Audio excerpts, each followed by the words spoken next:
For those of you that are joining us just now, we miss you. Hope you're doing all right. Ooh, Jesus, watch over him as he takes his test right now. He's trying to focus in the back, and it's a hard test as the kids in front of him test. So just please give him grace and strength and perseverance. Sorry, Nehemiah, that's a prayer for you.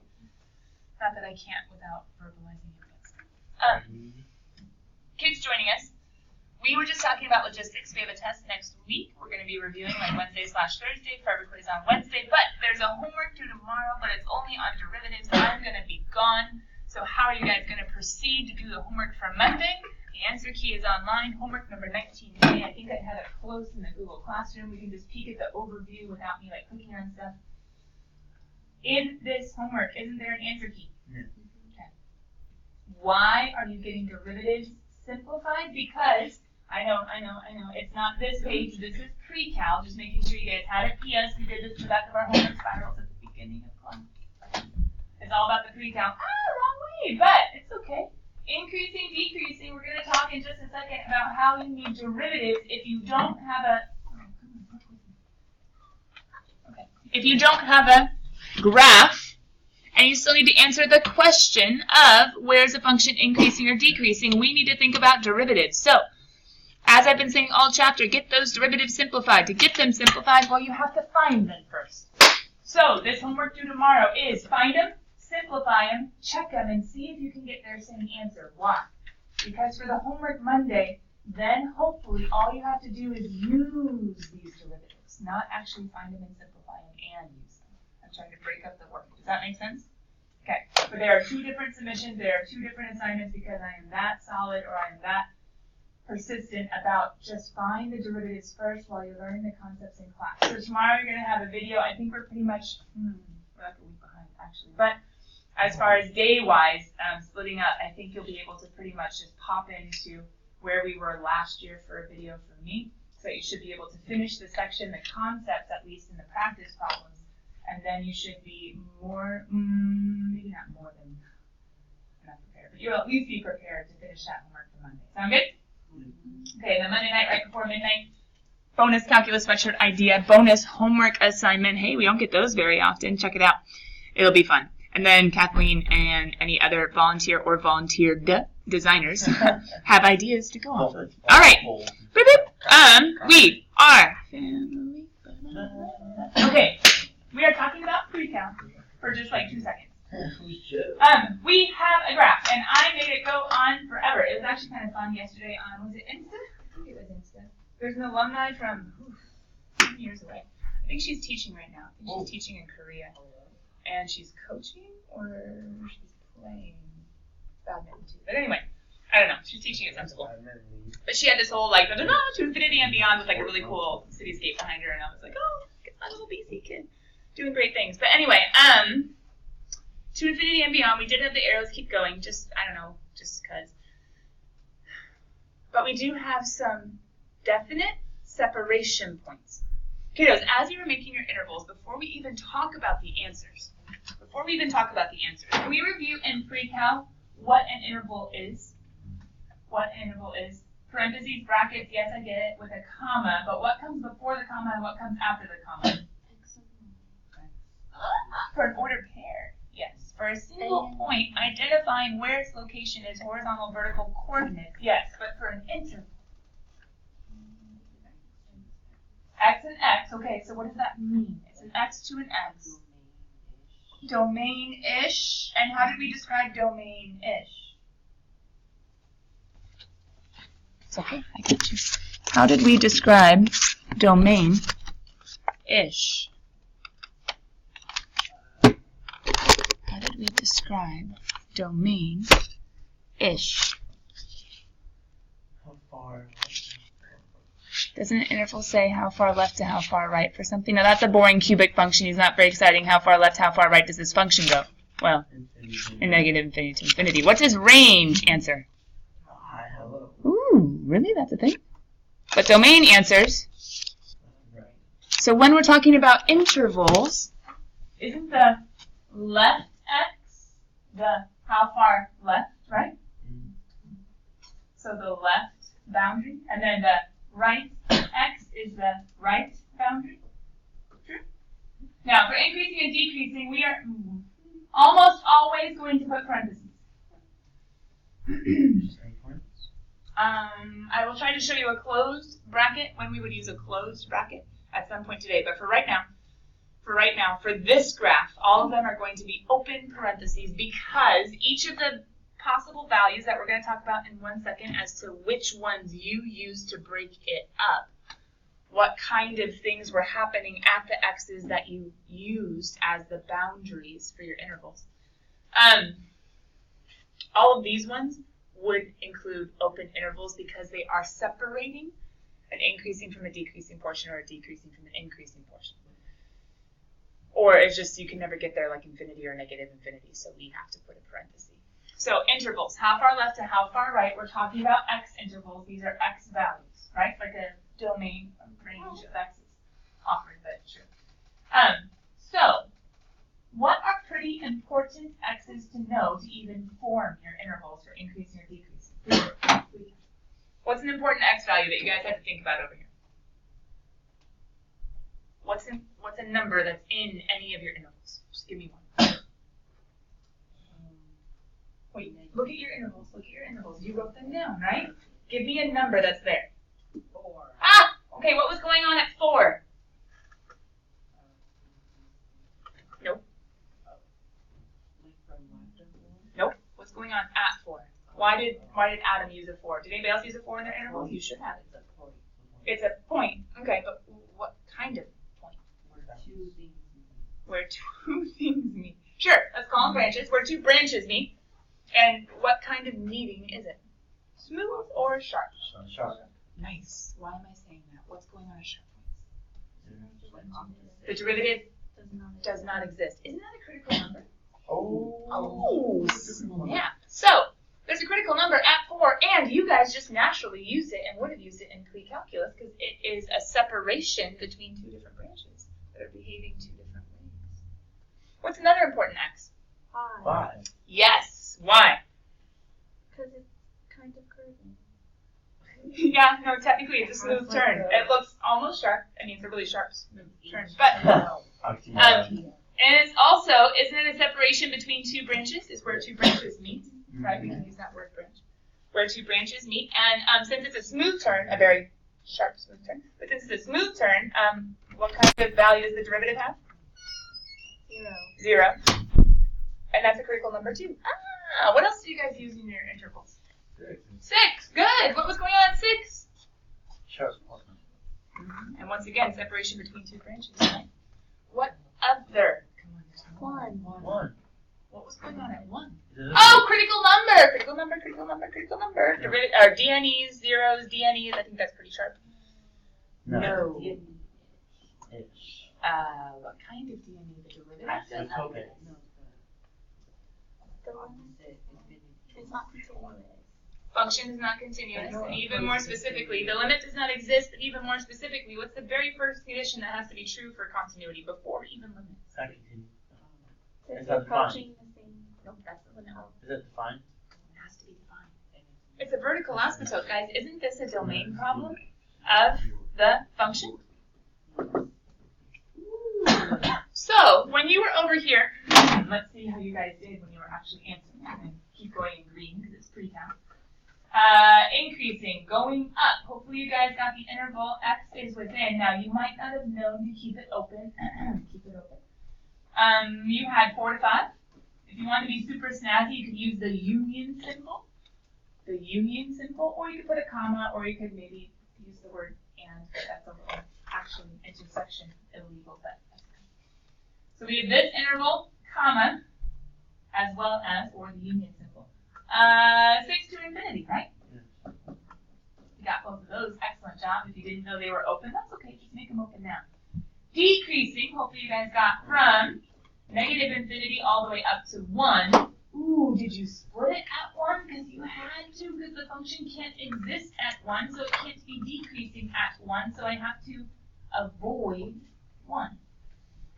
From 1 to 4, and then also from 5 to 6.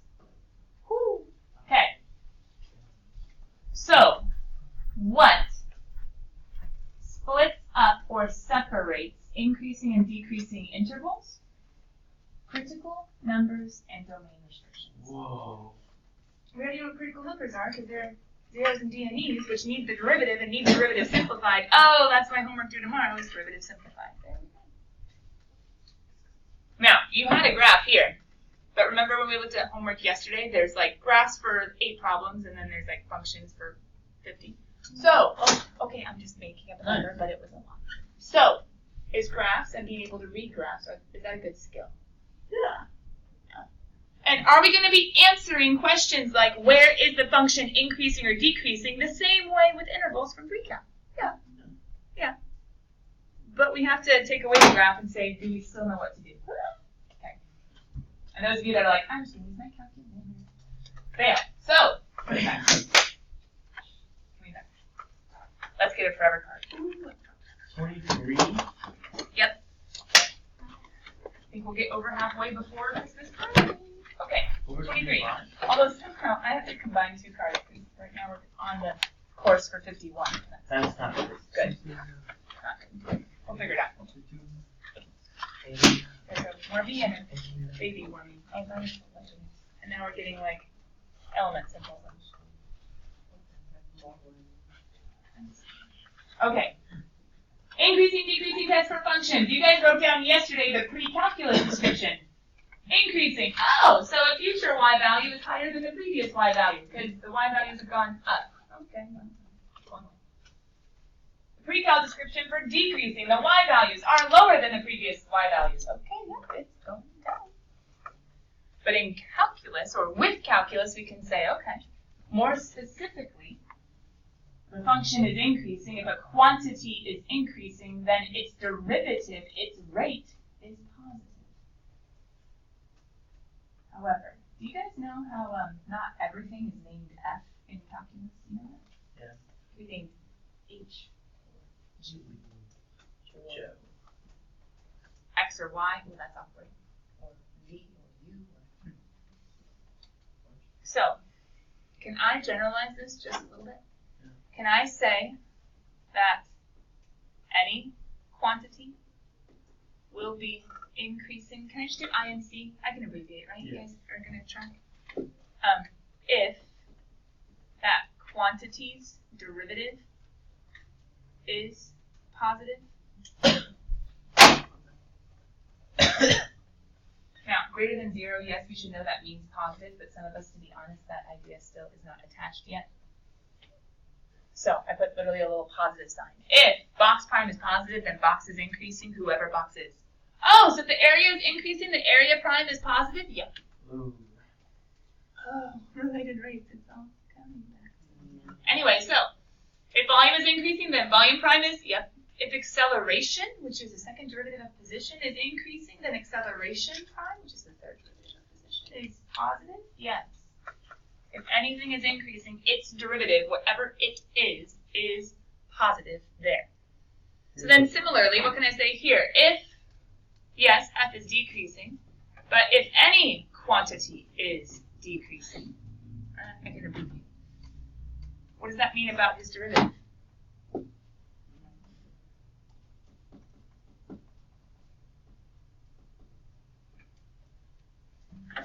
Any quantity will be decreasing when his derivative is negative. The derivative being negative indicates a quantity decreasing. And then, well, that last one is a little more iffy. But what we could say is if box prime is 0,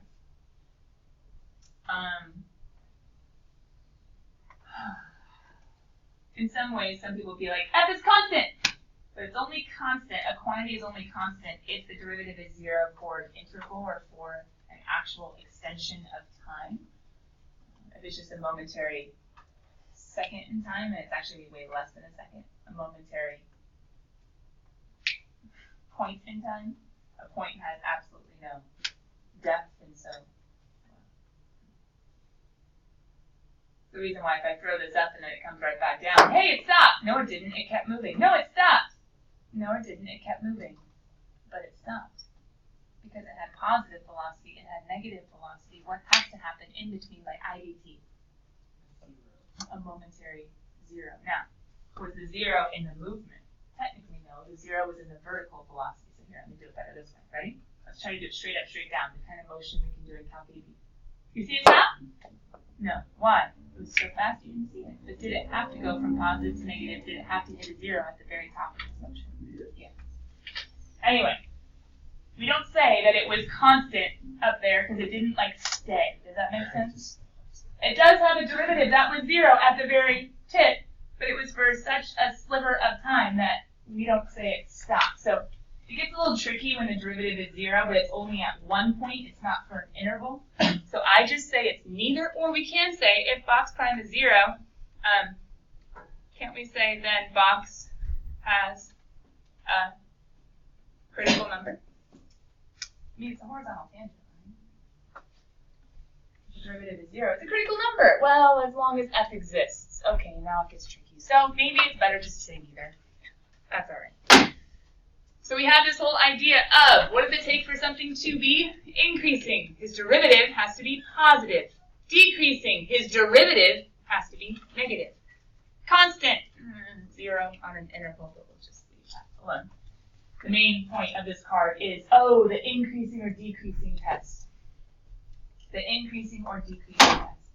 So for increasing or decreasing test, we look to box prime. Those are the first derivative of whatever it is we're talking about.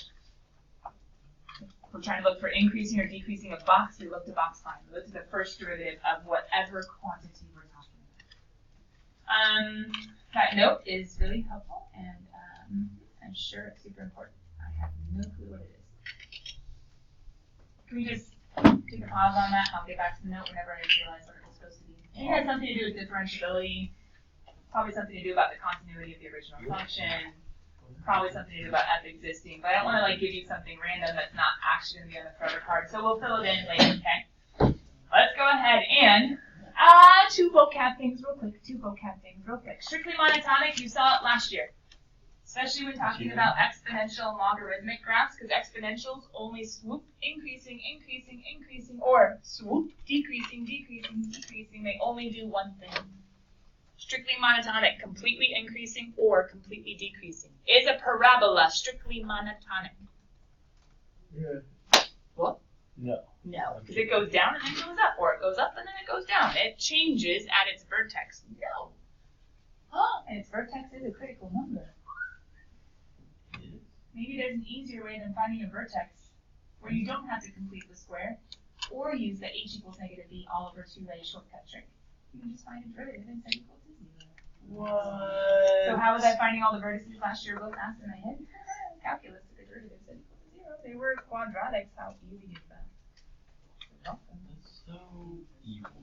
It's not evil. I couldn't stop and teach you the power rule. Yeah, I guess I could have, but you wouldn't understand anything of what it meant. Besides, shortcut for vertex, and I already gave you a shortcut for vertex. Negative b over 2a. Oh, that and that. Most of you didn't even memorize that one. Okay, so in the function,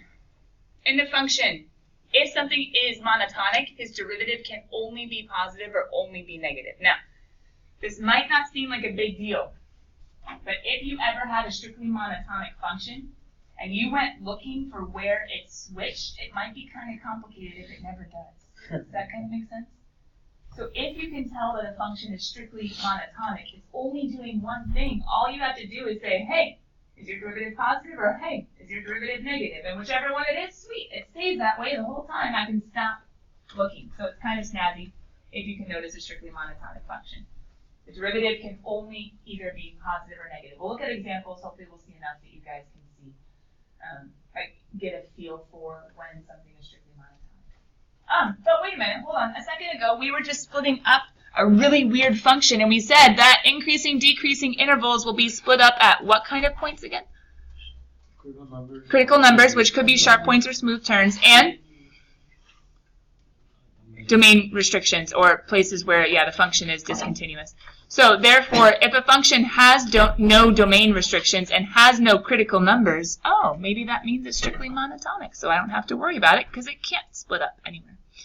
At the very bottom, if a function is not strictly monotonic, at what points can its behavior change from increasing to decreasing? We already answered it. Do you guys remember? Critical numbers and domain restrictions.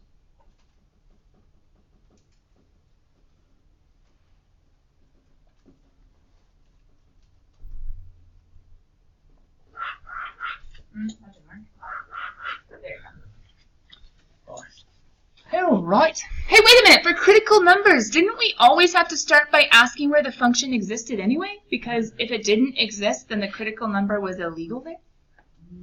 Oh, so maybe we've been doing this all along and not even really thinking about it. Because we had to check domain first before, well, we should have checked domain first, because the definition of a critical number starts off, let a function exist. Okay, so now let's try to get to as many examples as possible. Just kidding. Let's do one more note. I'm so ready. Note. Watch out for, hey, we just said that, domain restrictions. Watch out for discontinuities, which could be a domain restriction or could not be. Ooh, piecewise functions. Piecewise functions. They're those little funky guys that you didn't like in the multiple choice question yesterday. Remember? Because piecewise functions, maybe their intervals cover all the possible numbers. Maybe x less than or equal to a, let's do an easy one, and x greater than a. And then you have this little like g, then you have this little like h, and then this is whoever f is. Okay, anyway. Maybe the domain is all real numbers. And if the domain is all real numbers, you wouldn't think of the domain restriction. Wait a minute. Maybe I need to broaden my scope. Maybe it's not just domain restrictions. Maybe it's discontinuities. Because check it. Guys, if a function is discontinuous, can it be differentiable? No. So the derivative won't exist because the function is not continuous, but I might not see it unless I look at a piecewise function and test the limits and make sure they match. Remember? To be continuous, I'm putting it in green. This is review. G of A has to equal H of A, right? For continuity. Why? Because the limit must exist. And Mariah, you were saying this earlier, how they have to agree, right? Coming together.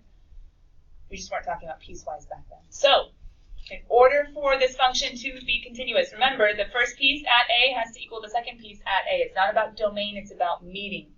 So if they meet, the derivative might exist. If they don't meet, well, forget it. Sorry. Nope. But that would still be a number I need to be careful of and think about as far as breaking up, because either domain problems, discontinuous problems, which will cause derivative problems, those are all points that might split up, increasing, decreasing. So domain problems review. Nice thing is you guys have had to think about this with critical numbers because you had to look at a derivative and say, do you not exist? And if so, then where? Because it's a lot harder to set equal to dne than to set equal to 0. So we've already thought about it, but just quick review. Square root of u. If you get a square root of u, what's my domain problem? U has to stay greater than or equal to if it's not in the denominator. Ooh, throw that root u or any u in a denominator, and what also has to be true? U cannot equal 0.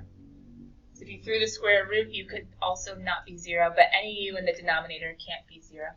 And remember, whenever we're trying to think about zeros, zeros of anything, always think about factoring. Hey, Algebra 1, our entire chapter, the test they have tomorrow. Yikes. Oh, I won't be here to answer questions. Oh, that'll be fun. Go team. They shouldn't need me. But some of them think they do. All right. Or they don't, and that's the problem. So, log, what if you do any sort of log? I'm going to do ln because we like ln better than log base b. Maybe you guys know why this year, because the derivative rule is so much easier. But 1 over ln or any sort of log. I know, but domain problems. But good. 1 over u times the domain problems. U has to be greater than 0. Ooh, what if I was to give you something like tangent of u? We talk about trig, we just haven't really gotten super specific in a while. Isn't he a basic graph? And doesn't that basic graph have discontinuities? Ooh, where does tangents discontinuities occur or exist? I should say not exist. At 90 and negative 90, or at pi over 2, and anything that's 180 away from that. Pi over 2, negative pi over 2, 3 pi over 2, 5 pi over 2, 7 pi over 2, negative 3 pi over 2, negative pi over 2. Yeah, but the minus will come about if I add a negative because n is all integers. Positive 1, positive 2, positive 3, negative 1, negative 2, negative 3, 0. So we'll get all of them. Wait, so do the other trigs also have vertical asymptotes? Yes, but not sine or cosine, because sine or cosine have a domain of all numbers. All right. Woo, we've talked about so many concepty things. Can we please get to a problem? Okay. Let's do the problem first, following the steps, and then you can follow the steps. John, do you have your phone? You take a picture of it. It'll be on the screen in 5, 4, 3, 2. Oops. 4, 5, 4, 3, 2, Thank you. 1. Okay, if you want, you can just write down the example. We're going to go through the steps. Hey, look, it's a little critical number pitchfork. Adam, Justin.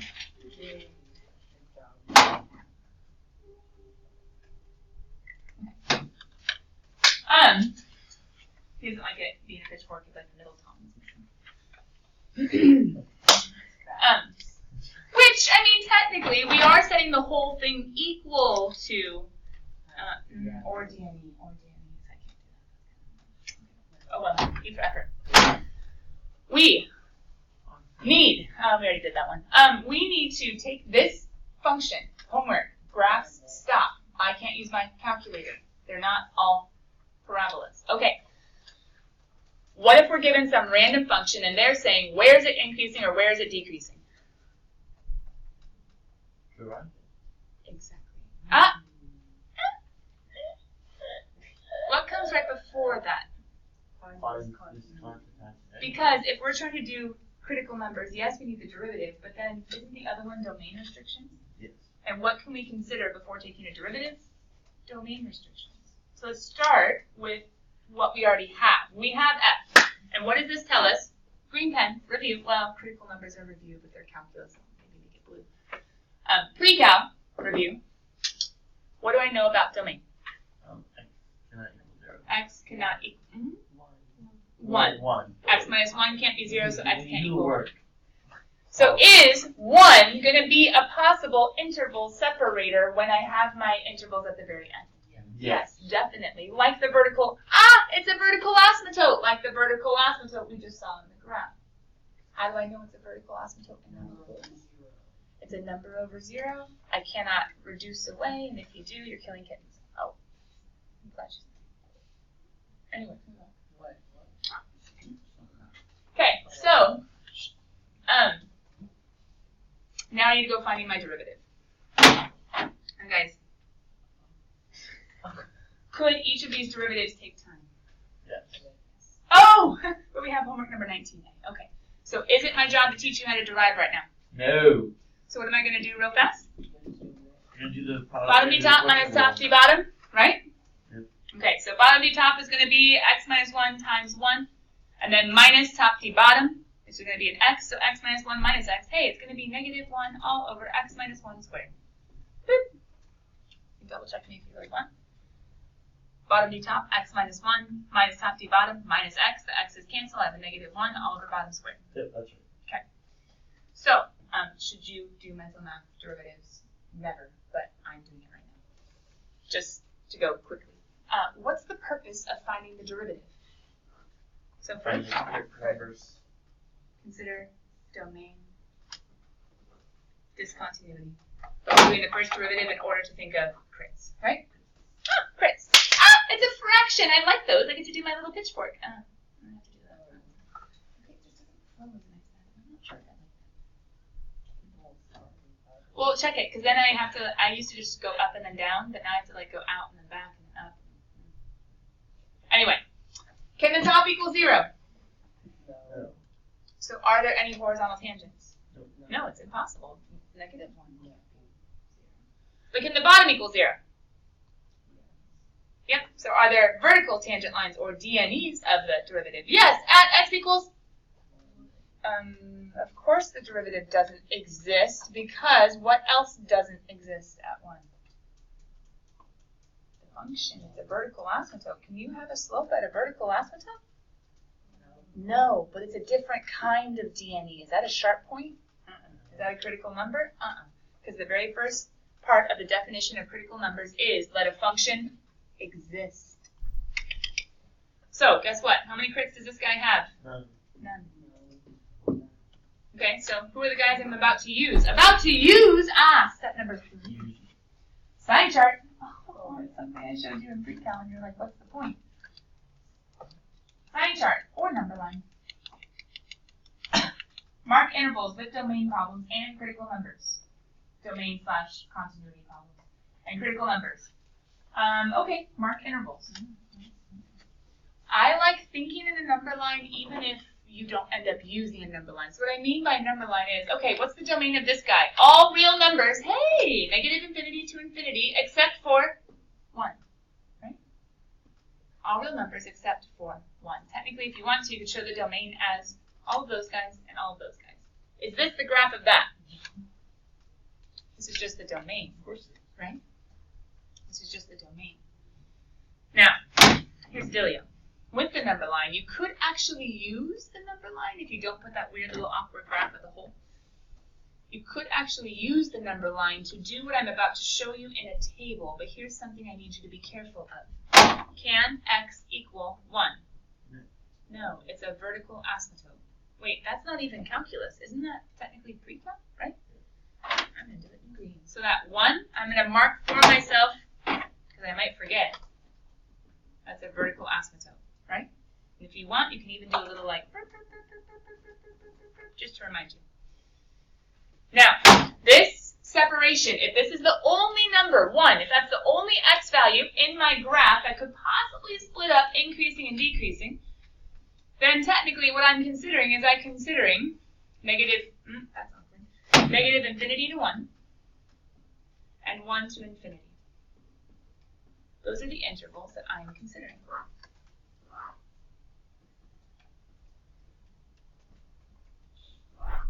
I'm going to pick a test point. Yeah. And I'm going to think of positive or negative of my f prime. And then I'm going to make a conclusion. This is the long version.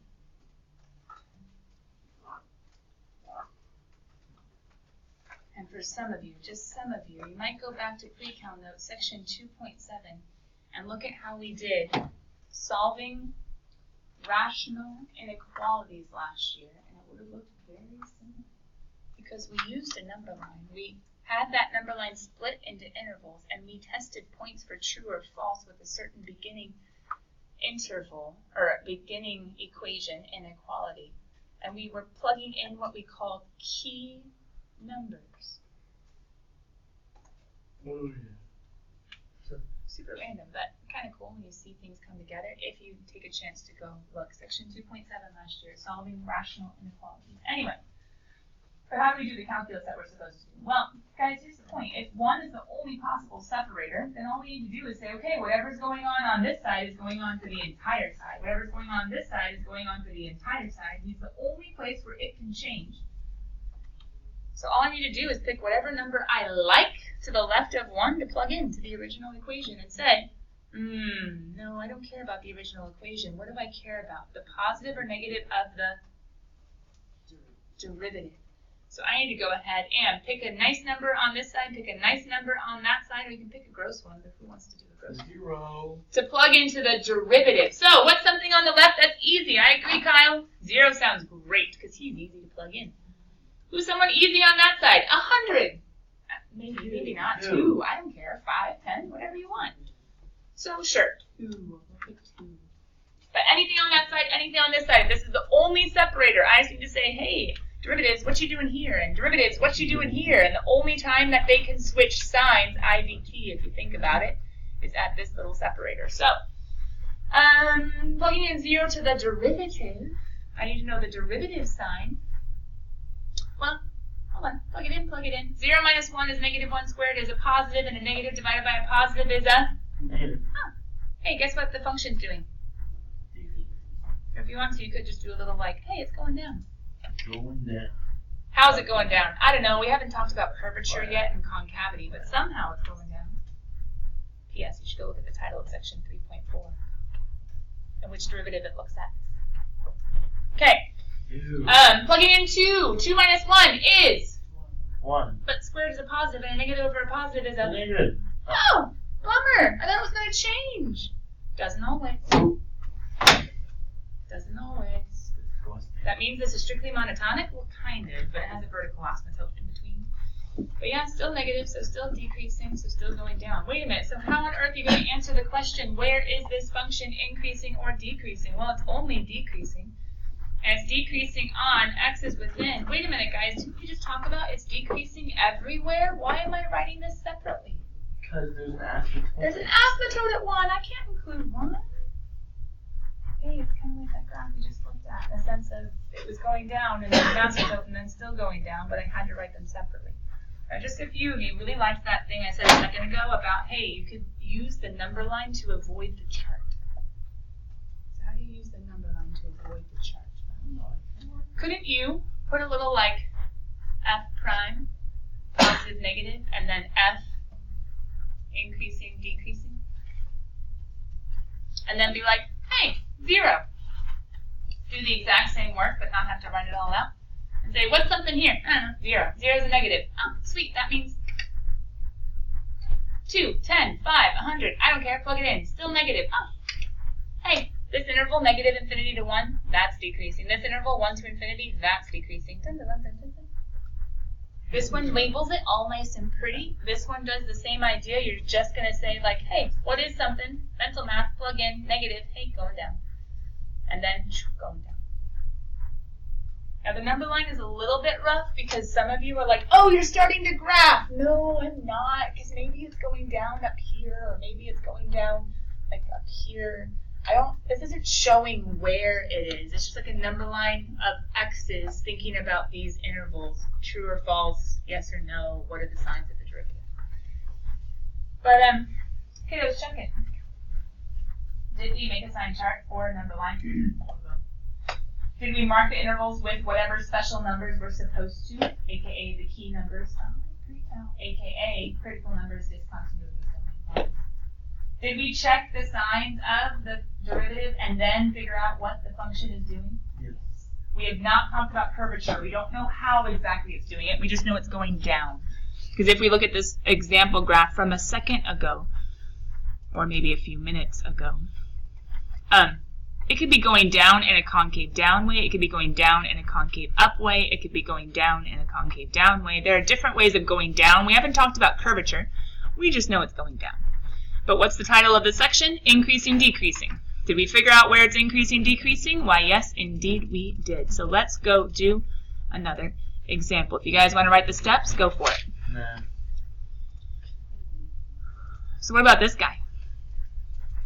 Ooh, I like him. He's a polynomial.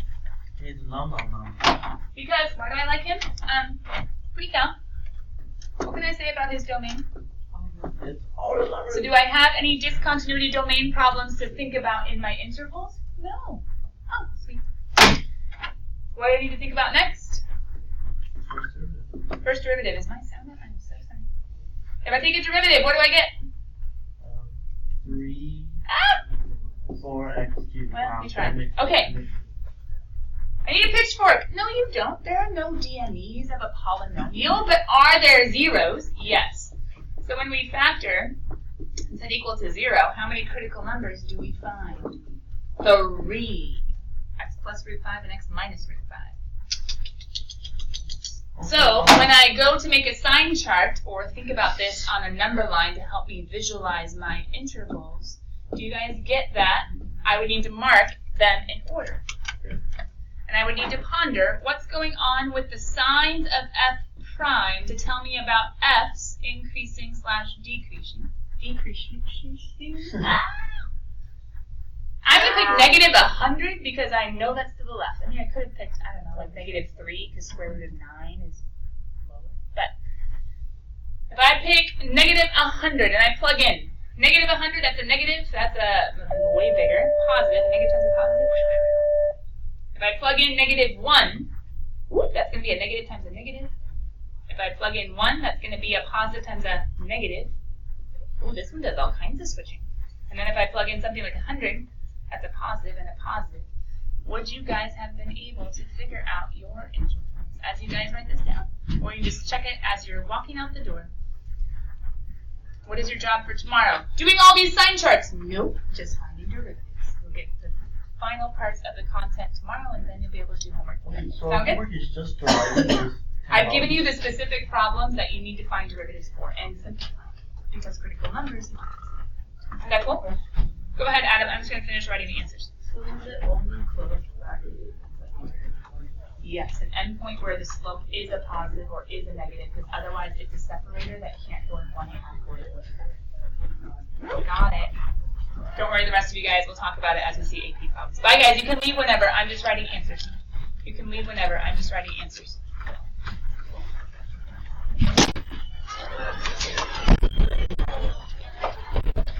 I'm wiping it out. I'm wiping it out. That's TikTok.